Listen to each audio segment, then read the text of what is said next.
أعوذ بالله من الشيطان الرجيم بسم الله الرحمن الرحيم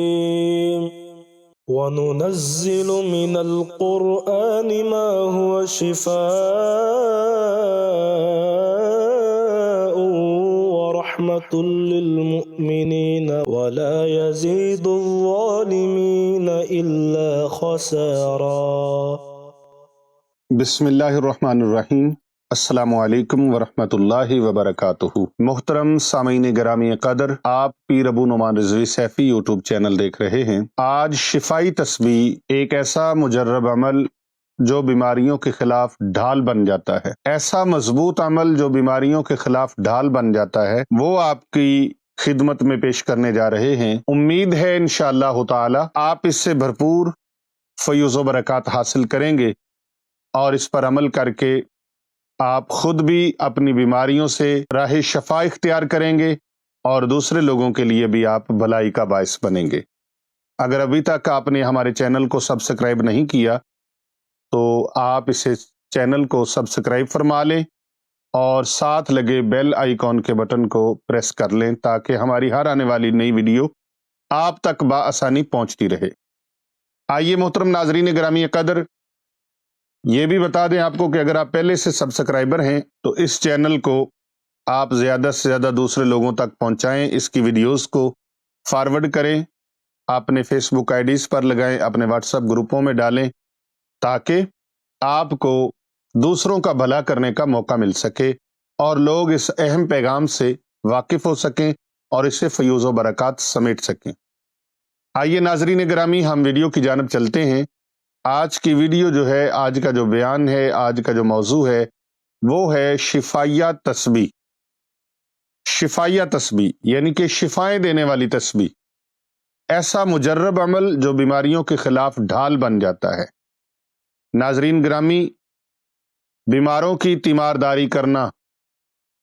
سنت رسول اکرم صلی اللہ علیہ وآلہ وسلم ہے، اور اگر کوئی بیمار کا پتہ کرنے کے لیے، اس کی خیریت دریافت کرنے کے لیے اس کے گھر جائے تو پیارے نبی صلی اللہ علیہ وآلہ وبارک وسلم کی حدیث مبارکہ کا مفہوم ہے کہ اگر صبح کو گئے تو شام تک 70,000 فرشتہ اس کی بخشش کی دعا کرتا ہے جو تیمارداری کرنے جاتا ہے۔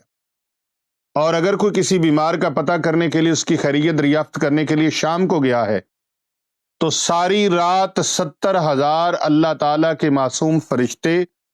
ایسے بندے کی بخشش کی دعا مانگتے ہیں اللہ تعالیٰ سے جو اللہ کی رضا کے لیے بغیر کسی طمع اور حرص کے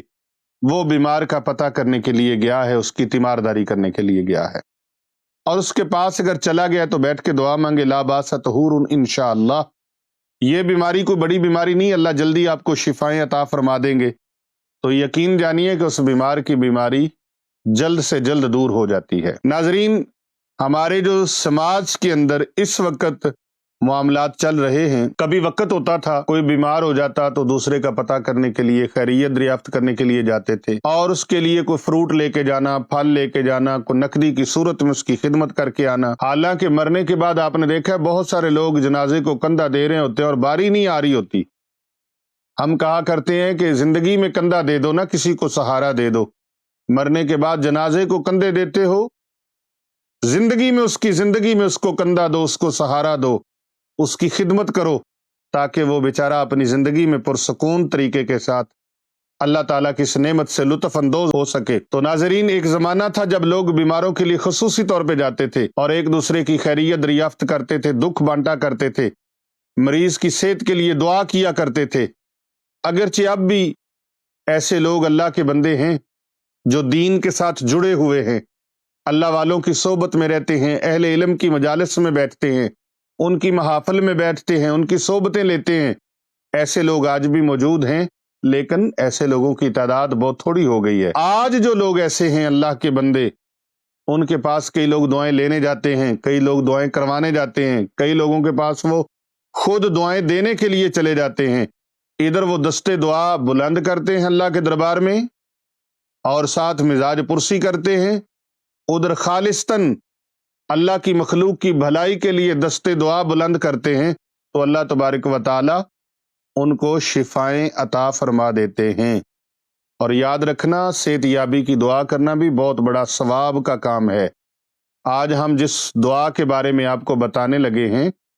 اس کو بطور تسبیح پڑھنے والے کسی بیمار کے لیے اگر دعا کریں گے تو وہ شفا یاب ہو جائے گا، اور اگر کوئی جراثیمی بیماریوں میں مبتلا ہیں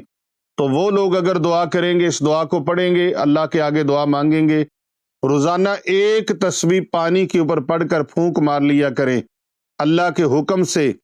اذن الہی سے جلد آپ صحت یاب ہو جائیں گے اور شفائے کاملہ عاجلہ نصیب ہوگی۔ صحت کے مکمل ہونے تک یہ عمل آپ نے جاری رکھنا ہے۔ ایک تسبیح کم از کم روزانہ آپ نے پڑھ کر اللہ تبارک و تعالیٰ سے دعا مانگنی ہے، اور ایک تسبیح پڑھ کے پانی کے اوپر پھونک مار کے آپ نے اس پانی کو پینا ہے۔ اور یا کوئی اور بیمار ہے، بہن بھائی بیمار ہے، بیوی بیمار ہے، خامد بیمار ہے، یا والدین میں سے کوئی بیمار ہے، یا بچوں میں سے کوئی بیمار ہے، تو ہر بیمار کے لیے اس دعائے مبارکہ کو کثرت کے ساتھ پڑھ کر ایک تسبیح پڑھ لیں یا اس سے زیادہ پڑھ لیں۔ جتنا زیادہ پڑھیں گے اتنا زیادہ فائدہ ہوگا۔ پڑھ کے اللہ تبارک و تعالیٰ کے کرم سے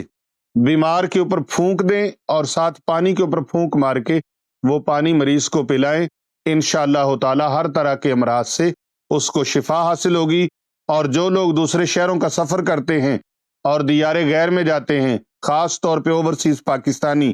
وہ اس تسبیح کو لازمی طور پر پڑھیں،